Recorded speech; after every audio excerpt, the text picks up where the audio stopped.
Welcome back to the Good Morning Anambra and the press review segment of the Good Morning Anambra right on ABS television. All right, here in the studio I have with me Dominic Okabwe, who is a public affairs analyst, and also Tochukwu Okafor, who is also a public affairs analyst. Together we'll be looking at the various headlines on today's tabloid and also the ABS website. Good morning, Mr. Dominic. Yes, good morning. Thank you for having me. All right, Mr. Tochukwu, thank you for good morning. Good morning. Good morning. Yeah. Thank you very much. Yeah, all right. I love the color of your T-shirt. Brown. Thank you. Is it brown or orange? A mixture of both. All right, in the middle. I know a female can actually tell me the correct exact color of that, but I can't see that. Women have these things in colors. Yes. Yeah. So, well, let's move into the business of the moment, where we'll have the going to the ABS website, where we have the headlines. Anambra Guba, Soludo takes campaign to Anambra East with state's commitment to transform state. And we also have Anambra governorship election, obedient generals, obedient movement declares support for Soludo. We also have Rotary Club plants economic trees in ABS. Oka ANEC extols large turnout of voters for collection of PVCs in Dunkofia, Oyi Council areas. We also have Anambra State Government targets 20,000 more beneficiaries in youth empowerment program. We also have INEC reassures on free, credible Anambra governorship election. Russian attacks on Ukraine kill at least 2 people in Kiev. The Chinese embassy in Nigeria to host 2025 Chinese Ambassador Cup Wuxi Championship. So these are the major headlines right there on the ABS website. So, gentlemen, let's look at the elections. It seems to be the major talk of the town. Obedience reportedly giving support to Mr. Soludo. Mr. Soludo taking campaign to Anambra East with state commitment to transform the Anambra state, and a whole lot of things. INEC also extolling large turnout of voters for collection of PVCs in Dunkofia, Oyi Council area. And INEC also reassuring on free, credible Anambra governorship election, coupled with Anambra State, amidst the fact that elections are still very close, saying that they are targeting 20,000 more beneficiaries in youth empowerment program. Yes, frankly speaking, what you've seen is consciousness on the part of the electorate. As Anambra is heading into 2025, November 8, 2025 governorship election. Let me take you on what happened yesterday at Anambra East local government. It was like a senatorial rally, a rally organized by a local government in support of Mr. Governor at Anambra East Otosha Township Stadium yesterday. It entails the people's love, the people's support for the Soludo's administration. Interestingly, not only that they came out en masse, they also donated the sum of 50 million naira in support of Mr. Governor. You see, leaders are not judged based on what they say, but based on what they do. Soludo is being judged today based on what he's doing. Because people, I believe in the saying that seeing is believing. Seeing is believing. This is just 3 years and few months. And it was as if he has done 4 years. What do you think will happen by the time he completes his 8 years constitutional mandate? Concerns about underperforming during his second tenure, because one of the things, it's something that we see amongst governors. We should be looking at his statement. He said, it is as if he said, what he said is that what he's doing now is nothing to compare with what he's going to do when he's elected. When you are prepared, when you are coming as a governor and you are prepared, you have a blueprint of what you intend to achieve. He has a blueprint of what he wants to achieve.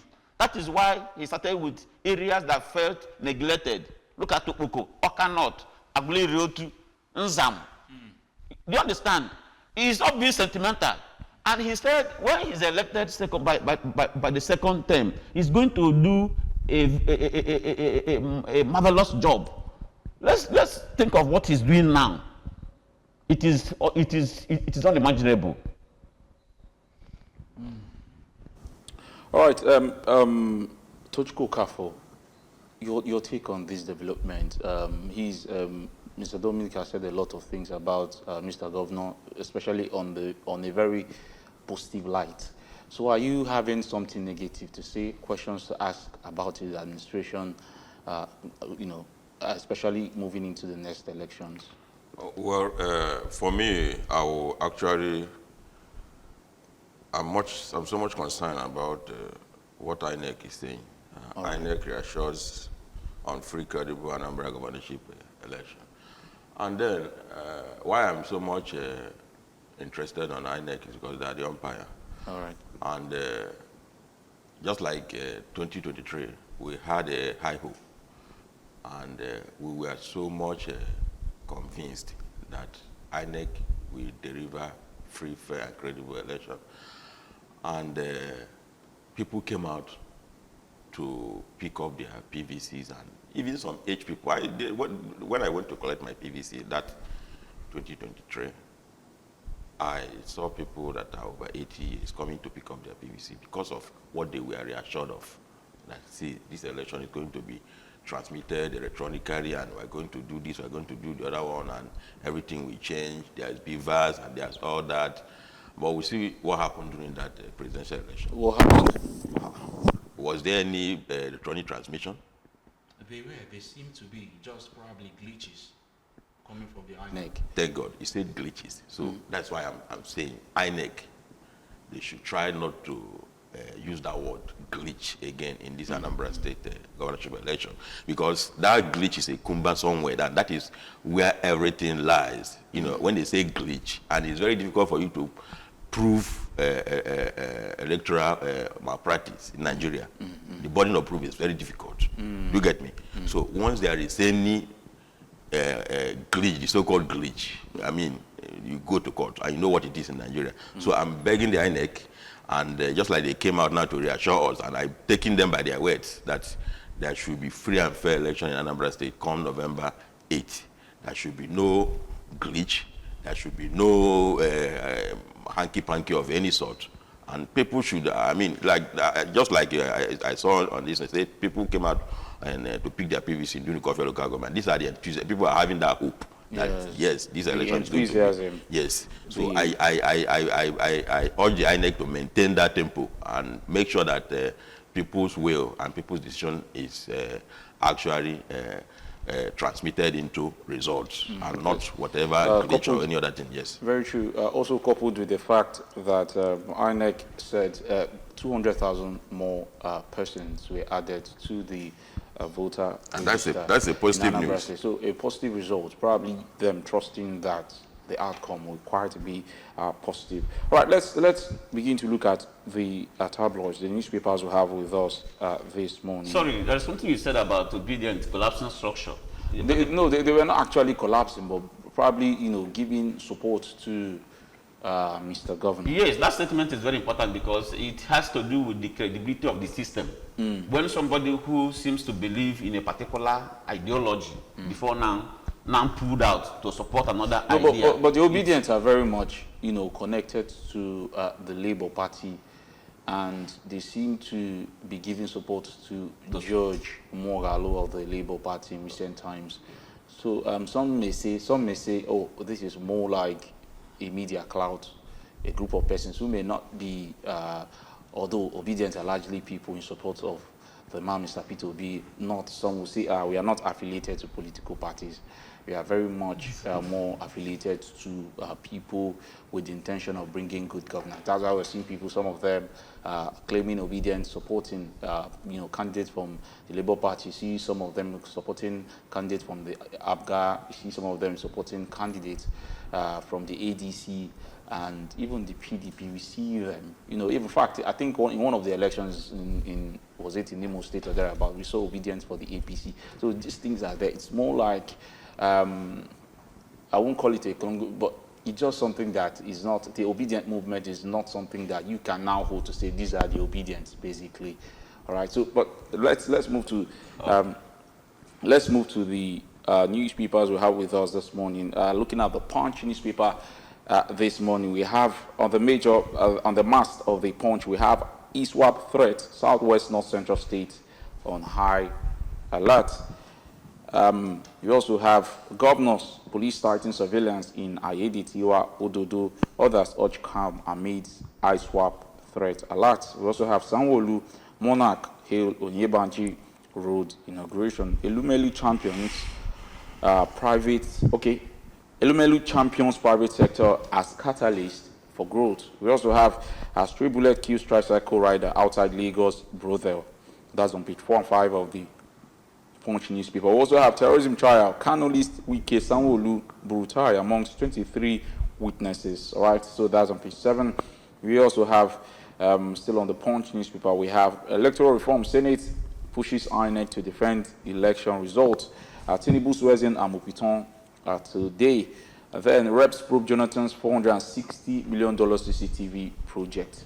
And that's on page 41 of the Punch newspaper. Moving away from the Punch, we go to the Nation newspaper, where we have federal government moves to reform revenue collection pricing of services. We also have finance ministry launches FTR, CBS, Rev Up, pilot scheme begins in 10 agencies, measures to end leakages and through transparency. We also have don't panic over DSS terror alert. Ondo Kogi tell residents how Yakubu's innovations ensured credible 2023 polls by the IPAC chair. And we have House of Reps can probe into Abuja's $460 million CCTV contract. Police exit contributory pension scheme. All right. Foreign portfolios triple to 1.8 trillion naira all-time high in the third quarter. We have Kano list governors, ministers, military chiefs as witnesses. So, moving away from the Nation, we have the Daily Trust, and on the Daily Trust we have Electoral Act amendment. Senate proposes mandatory electronic transmission of results. How I lost 8 relatives to Niger tanker explosion. Really very unfortunate incident. ISWAP threat. Security forces come Ondo Kogi Forest. Northern PDP governors, others endorse Turaki for national chair.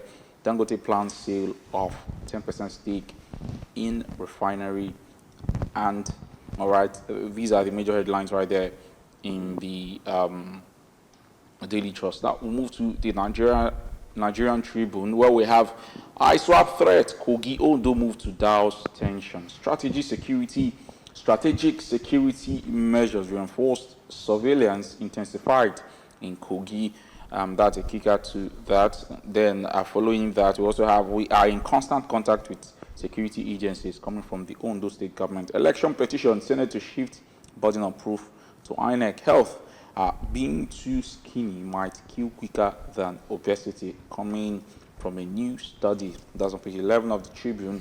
Gold rises by 60% as central banks shift reserves away from US dollar asset. Niger tanker explosion, death toll hits 42. IMPI reverses inflation rate projection to 14% from 17% for December. ASU suspends 2-week warning strike, rejects 35% salary increase offer, gives federal government 1 month window to address demands. So let's look at some of these headlines before we continue. Yes. Let's look at the insecurity situation, the security threats, very much connected to Ondo State and Kogi State.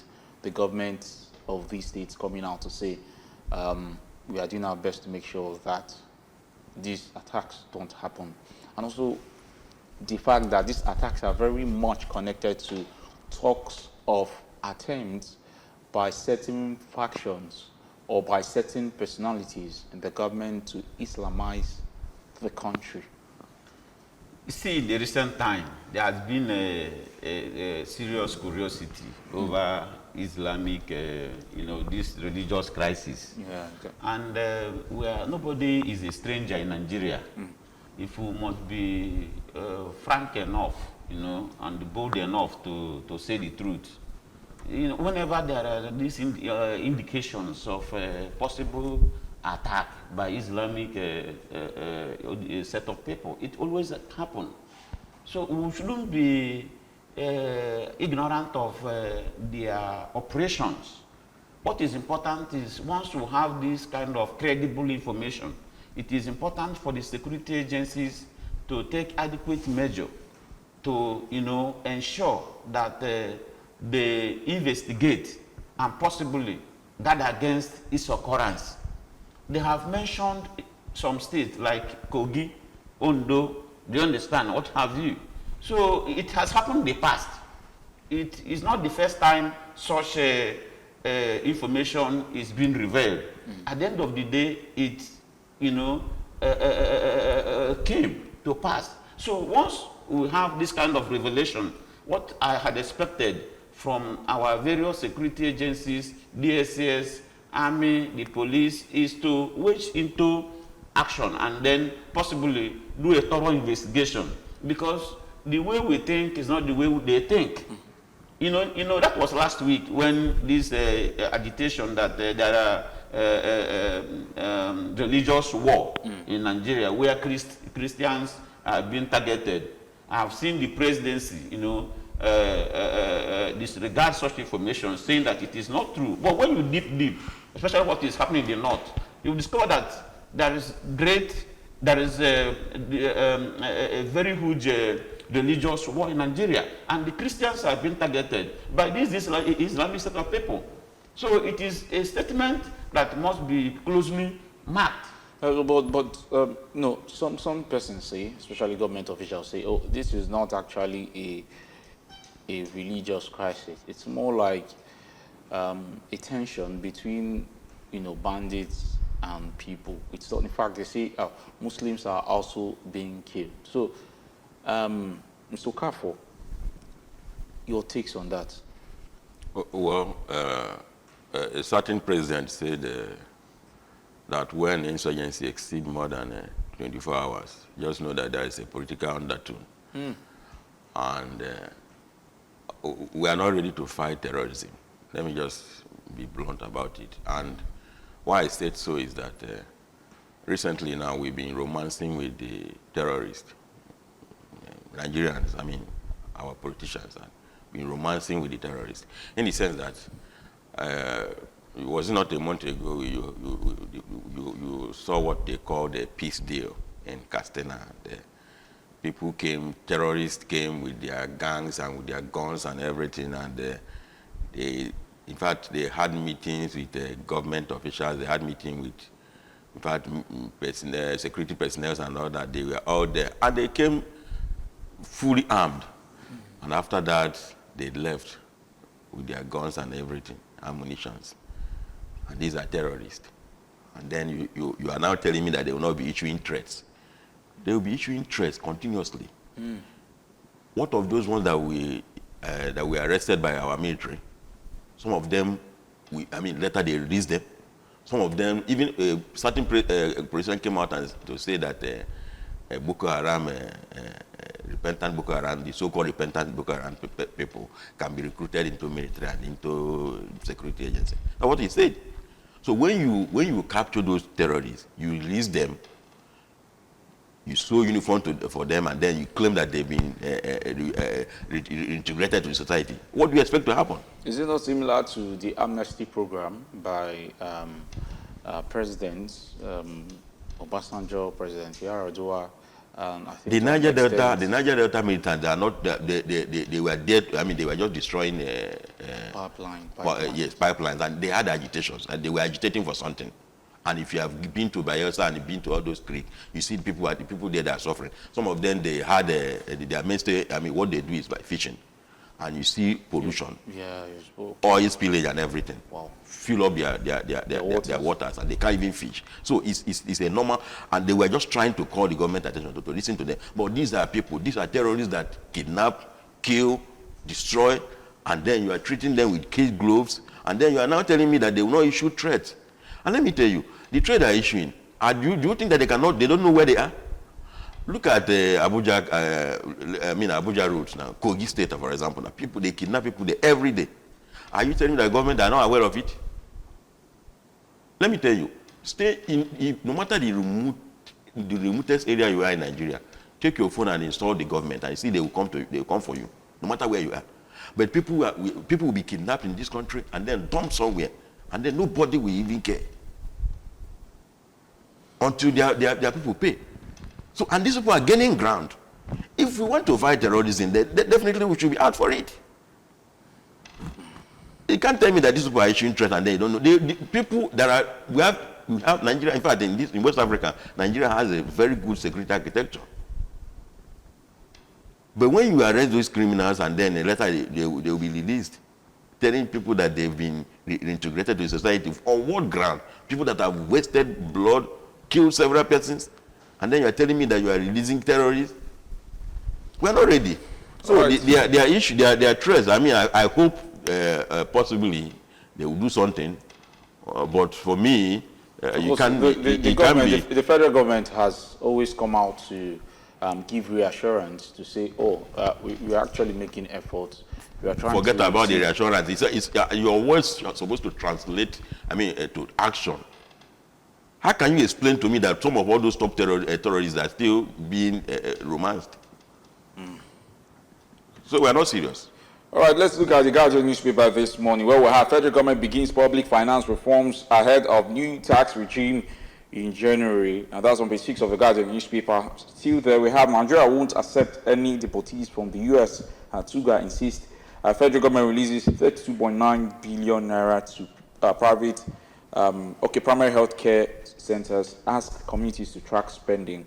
Then we have Northern leaders back Tinubu as opposition cautions APC alleges attacks. As Senate silent on early voting shift electoral burden of proof to INEC. We have federal government raises concerns over crude supply to refineries, gas flaring, as to continue negotiations, suspends 2-week warning strike. We also have Kanuli, Sanwo-Olu, Wike, Umahi, Malami, others as witnesses in terrorism trial. Right, move away from that to the Daily Independent, where we have reps probe $850 billion unremitted crude oil export proceeds. Then investigate status of $460 million Abuja CCTV project. Terror alert, security agencies will thwart attack, Ondo assures residents. We also have credit drought threatens Nigeria's food security goals. Senate plans shifting burden of election petition proof to INEC. Nigeria's elections improved since PDP left, says Akpabio. Akpabio used to be PDP, so probably something changed since he moved to the APC, or probably seen political parties from a different angle. Right, okay. Federal government to invest $220 million in job creation for Nigerian youths, and a kicker to that assures workers of timely October pay amid IPPIS upgrade. Why we cut short 2-week strike coming from ASU. Tinubu okays 2-year tenure extension for Surveyor General. $450 million steel coil to begin operations in Ogun by 2026. Nigerian breweries record 1.04 trillion naira revenue in 9 months. Elumelu underscores role of private sector as engine of transformation. Then we'll move to the Daily Sun, where we have reps vow to recover unremitted $850 billion crude oil export proceeds.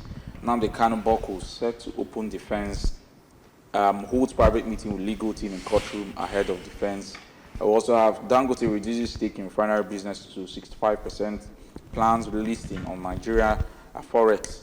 Reasons we suspended 2-week warning strike coming from ASU, and that's on page 27 of the Daily Sun newspaper. 16,769 Christians, 6,225 Muslims killed in 4 years, coming from clerics. Osun 2026 PDP APC trade accusations over unabating violence. Then finally on the Vanguard this morning, the last not the least, ISWAP terror threat. Ondo Kogi government reassure citizens of safety. Our campaign, a divine project mass movement coming from Soludo. That's talking on the Anambra Showdown 2025. Right there, page 27 of the Vanguard newspaper. Insecurity, defend yourselves. Governor Bago charges Niger residents. Vows to never negotiate or pay ransom to bandits. We also have Aliko Dangote to sell 10% stake in a refinery. Nigeria Forex has to suspend warning strike, gives federal government 1 month ultimatum. We also have Electoral Act, burden of proof in election matters must shift to INEC, coming from the Senate. State complicity, fueling religious killings in Nigeria. And these are the major headlines we have this morning. All right, let's look at ASU calling off strike. Yes, yes, it is very important, and I must commend the leadership of the ASU for calling off the strike, because it is in the interest of our academic system. Nobody is benefiting. They said when two elephants fight, the grass suffers. Yes, I understand that the ASU federal government harmonized salary structure of 2009 has not been perfected, and the ASU has since been complaining. It seems the federal government has not really done what they were expected to do, but at the same time, ASU should also be considerate, because Nigeria is made up of so many components and so many institutions and establishments. So when you make 10 demands and the 5 is being considered, you take the rest gradually. Do you understand? At the same time, the federal government should also be serious, because when agreement is agreement, when you agreed on something, it means you have analyzed the situation. You have checked and you have done check and balances to know that, yes, I can do this. A gentleman is known by standing by his words. Do you understand? When you agree on something with somebody, the person has done his own part. You should be also, should be able to do your own part. So I must commend ASU for calling off the strike, but they gave a condition. It's a conditional call off. They said they are giving federal government 1 month ultimatum to actually do the needful. That the aspiration of that 1 month, if nothing tangible is done, they will resort to automatic shutdown, and that would be very detrimental for to our system academically. It will affect. I was once a victim of such an incident. Do you understand? So whenever there is such strike, it affects the academic calendar. And those who are supposed to stay 4 years will end up heading to 5 years.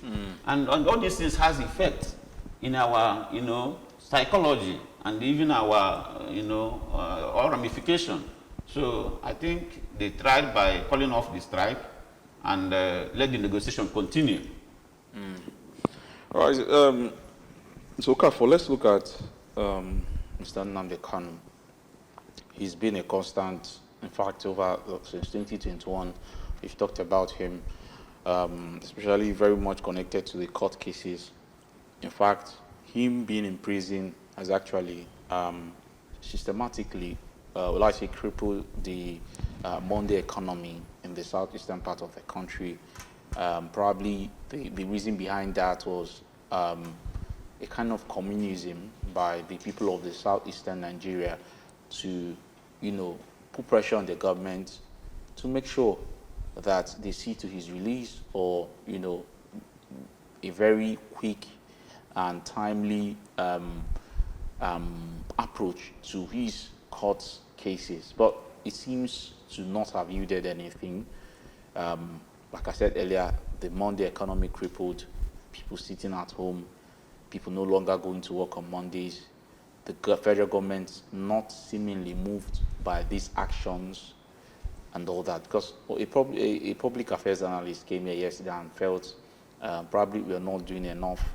There should be a new approach to these things amidst the talks of dialogues, amidst talks of discussions amongst politicians. In fact, our governor was seen in the first year of his administration going to Abuja to say, to make moves for his release. We saw Senator Abaribe of Abia State, making moves too. We've seen moves by the southeastern leaders to get these things done.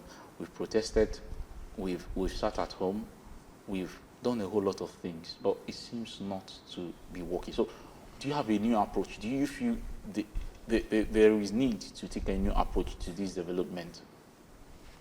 Well, I'm not the one to take a new approach. It's the government that is holding him, and I don't know the reason why they're still holding him. He's being charged for terrorism. Yes, yes, and For acts it of has not terrorism. been proved. And I don't know why the case is still lingering. I don't know the reason, but let me say that this is one of the issues we're having in Nigeria. And sometimes you see cases linger for a long time. That means that some persons have interest in that particular case.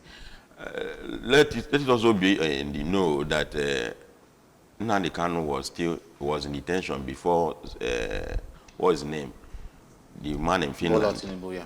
The man in Finland. Simon Ekpa. Simon Ekpa was arrested, and you see how the case of Simon Ekpa was expedited, and then it has been concluded immediately. You see the case of what was the senator, the one in UK. You see how fast the case, within months, everything was concluded. But for Nigeria, you see how it has taken. In fact, he has been there for over 4, going to 5 years now. And are you telling me that they cannot conclude that case? And then, why does it take so long to determine whether someone is guilty or not? You've arrested somebody, and you start the process, and if you take like 4 years, 5 years, that is the issue with our judiciary. You see, go to some court and prison, you see people that are there awaiting trial, 7 years, 10 years, just awaiting trial. And this one, he was extradited from Kenya and stayed in Nigeria for over 4 years. To tell you that this case has a political undertone, you find out, you see recently, I see how people have been pardoned. I mean, even people that commit more heinous crime, more than whatever they say that he did, they've been let go, but this one continued to linger. So what are you telling me? People were arrested recently, they came out to protest. I don't know when protest became a crime in Nigeria. I mean, you have your right to protest. Even the APC government, they came in through protest. Of course. They came in through protest because they were chief protestant. Okay. But now they don't want to see anybody protesting for anything. So for me, they should expedite the case, give him a fair hearing, and let the case be concluded. All right. Because that years that he has spent there is baseless. All right. It can't take them 4 years or 5 years to terminate a case. Right. Whereas somebody in Finland, less than 6 months, the case was concluded. All right. So what are you telling me? Okay, in line with your proposal, that is what should be the solution. I think certain cases... What should be a new approach? Yes, certain cases are not legally determined, especially in the context of this particular issue. Do you understand? Remember when there was political crisis in Rivers State? Mr. President called for political solution. I think what we needed, or what we need in this particular case with Nnamdi Kanu is a political solution. Many persons have clamored for that political solution. We need a political solution. You know, all these legal issues, yes. Many persons have clamored for political solution, but the government is insisting that you must have his fair hearing in the court. I expected the Horizon Igbo, that statement to, meet Mr. President. I believe, meeting with the federal government by Ohanes Ndigbo and some other subgroups representing Ndigbo have made. That has happened before. I hope we are aware. Like I said earlier, they've made efforts. The governors, the leaders in the Southeast have really made efforts. But some of these things, like you said, may actually have political undertones. Definitely. Or may also have some, some legal obstructions to say. But that's about it. So thank you very much for joining me this morning, talking about, joining me this morning on the press review, Mr. Dominic Okabwe, and then Tochukwu Okafo, both public affairs analysts. Thank you for joining me this morning. Thank you very much. Thank you so much. All right. So next is the discussion segment of the Good Morning Anambra, where we'll be talking about preparations for the gubernatorial polls right here in Anambra State. Lots of positive statements from political parties. All these political parties, 16 candidates, 16 major political parties, giving the assurance that they are coming out victorious, and a whole lot of things. But the question is, how are we ready for these polls coming? Annex said 200,000 more persons were added to the voter register in Anambra State, And in Anambra State, we have at least 11 million people, 2.82 million people currently in the voter register, and a whole lot of things around that. So these are some of the things we'll be discussing in the next segment of a Good Morning Anambra. So stay tuned.